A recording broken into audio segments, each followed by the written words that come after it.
Welcome back to Pine Meadows Hobby Farm. I'm your host, Jerry Hansen. One of my viewers was looking at my installation of my water heater. This is a Bosch water heater that's an on-demand system that I installed. There's a video right here you can click on and show. I showed my review and installation process of installing this unit, which is an excellent product. I really enjoy it.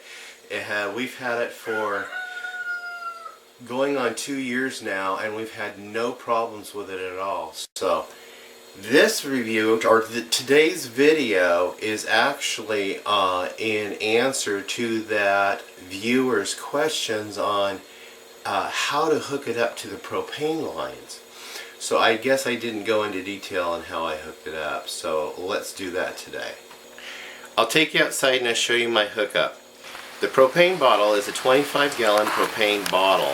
I have this propane hose that was rated for 30 pounds pressure propane gas, which one end fits right into the propane bottle and the other end is adapted through a couple of reducers or enlargers into the 3/4 inch gas line which services the house. On this gas line I also installed a shutoff valve here at the point of use where it's connecting to the tank. You'll notice the regulator that is attached to this part of the propane adapter that screws into the propane. That regulator is specific for the amount of appliances I use in my house. So when you're doing a project like this and you're hooking up multiple appliances on your gas line, on your propane, what you do is go through and calculate all the British thermal units per hour used on each appliance as it's on. You want to calculate all of those appliances together, and then you go to like Amazon.com or eBay or go to your local gas supply dealer and purchase a regulator that is large enough to handle the capacity of use of the gas appliances you're going to have. Because if you have a regulator that's too small for the job, you'll got one appliance going and another appliance will end up being starved of fuel because the regulator isn't sufficient enough to supply the amount of fuel needed.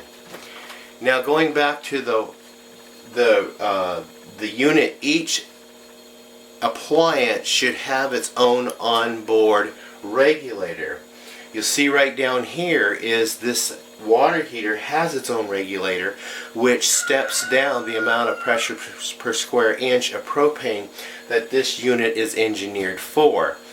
But the manufacturer's recommendation when hooking up their supply is to make sure that the gas lines are 3/4 inch coming in. Then you want to purchase your gas line itself, the flexible line. Pay attention to the codes in your jurisdiction. Different jurisdictions have different codes per gas lines and stuff. Some are universal. Some revert back to the universal codes. So be sure you're doing what you're doing to code in your area. In my area, my code is the gas line that services the gas service line to the house to the bottle has to be 10 feet of flexible line, so be sure you check out your codes. I also want to give a disclaimer here. I am not a certified, experienced gas line or propane installer. I am a homeowner, do-it-yourself dude that likes to save money, but when I do a project, especially dealing with gas, I will research it thoroughly to make sure that when I do it, it's done correctly. And then I do it with, if your jurisdiction requires permits, you get your permit, you get it inspected as I did.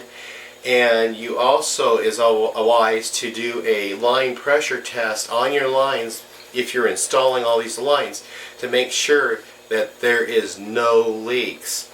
Another product you can purchase is, now you got to understand, Propane operates on 30 pounds per square inch. Natural gas operates on about 15 pounds per square inch. So when you go buy a pressure gauge valve, here's one that I found on Amazon for $24.34, and it's rated for testing for propane line. It threads onto a 3/4 inch male thread pipe, and you have a little receptacle to attach a bicycle pump.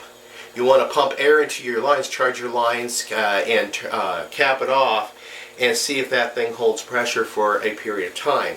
Again, you have to consult your code books to make sure that you're following your code, and also follow the manufacturer's instructions on installing their device. Otherwise, if it fails or it causes a problem, it's on your shoulders, not theirs. So with that said, when you're connecting your appliances, when you're connecting all these parts and pieces, make sure you get the right kind of sealant for those threads, those pipe threads. I recommend this Teflon thread tape. It's rated at a higher PSI. It's also rated at a higher temperature rating. So you'll want to make sure that you put these on your threads or your pipe, and also it prevents any leaks that may happen at that joint. So I hope this helps answer your question on attaching a propane bottle and the size of propane bottles I use on my home service line. I do have 5-pound or 5-gallon bottles of propane. I do have a couple of 7-gallon propane bottles, but mainly I use the 3 25-gallon propane bottles. And as far as usage goes, if you're just running this on-demand water heater on its own bottle, a 25-gallon bottle will most likely last you a year. Because this doesn't, as you can see, it doesn't use any propane, it doesn't use any power while it's in the off position. It only uses propane when you turn the water on. That's it. Okay, the main gas service line comes in out of the wall right here. It tees off right here. This side goes up to the dryer. I have an emergency shutoff valve that's accessible right here to be able to shut off the gas line to the dryer. It comes this way and comes up, and also to another shutoff valve. It's a ball valve that goes up and services through this union and the regulator, which comes with the water heater unit. And this is handy for emergency cutoff for the water heater also. The water line, this is your cold water service line. It actually comes in through this kit line. You have a valve here that actually turns off and on. It's a ball valve. It shuts off your water supply and also turns on your water supply.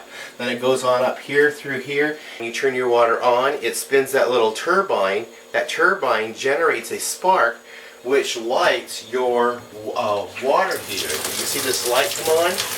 Or this light right here, that indicates that the burners are burning.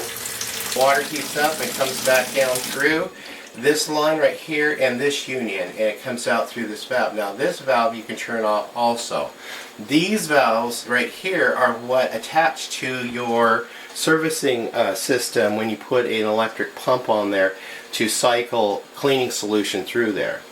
Now, another question I've been getting is if you install one of these in a remote cabin and you go away, it's like a vacation cabin or something like that, and you go away for the winter and it freezes, you must disconnect it from the supply, drain all the water out of it, and let it sit there without water service to it. Now, I've hooked mine up with a special kit that you can buy separately from the water heater, and I'll leave the link down below for this kit if you guys want to. The kit serves a dual purpose. One purpose is it has these shut-off valves. You can shut off the water supply, and you can open it up and drain the water heater without disconnecting it from the whole system. With this kit also, I installed these unions that you are easily just undo these two bolts right here on these unions and undo the gas union right here, and that's it. That's all it's connecting the water heater. These three unions. Make sure all your valves are off, disconnect those 3 unions, and this thing just lifts up and lifts right out for easy servicing. The second purpose that this kit also is utilized for is for descaling the internal parts of your water heater. I installed my water heater over my utility sink for the purpose that, God forbid, if it ever leaks, it leaks right into the sink and it drains right out into the septic system. So my insurance agent should love me for that, for storing it, mounting it over the sink, so it's not going to create any water damage in the house. Number 2 is I can set a 5-gallon bucket or a 3-gallon bucket inside the sink, and I can set a sump pump in that bucket. Fill that bucket with an apple cider vinegar solution. There's another solution that my plumber friend across the street told me I can put in there. I can't remember what it is right now, but it's for the purpose of descaling. Anyways, white apple cider vinegar works just as well. And you sit it in there, you hook a hose up to here from the pump, and you hook a hose from here and drain it down into the bucket. You turn your valves off, turn these valves on, and it just causes the pump just circulates the solution through in a continuous circulation. And you want to do that for about, they recommend 4 hours. Let it set 4 hours, and what that apple cider vinegar does, since it's an acid and this descaling is a base, it descales the internal parts of your water heater, and you get your water flow back, because over a period of time your water flow diminishes as a result of scaling. Scaling is caused by minerals in your water and high temperatures. The high temperatures affect the minerals, and the minerals adhere to the surfaces of the little chambers inside of the water heater, and that's what causes scalings. And it's just like somebody with a bad atherosclerosis, bad arteries. They get plaque built up on their arteries, and their arteries start narrowing till it starts choking off and reducing blood flow, and you have a heart attack. Well, your water will have a heart attack and not give you hot water. You'll end up in the shower, you turn the shower on, get in the shower, and you have no hot water, and you have the heart attack. So be sure you run a service on that. Probably, I haven't done it yet, because mine hasn't been showing any evidence of scaling yet.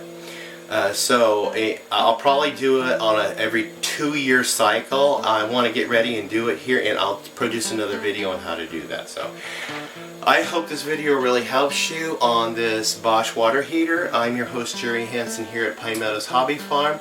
Please subscribe, give me a thumbs up, leave a comment, and I will see you guys in another video. Bye bye.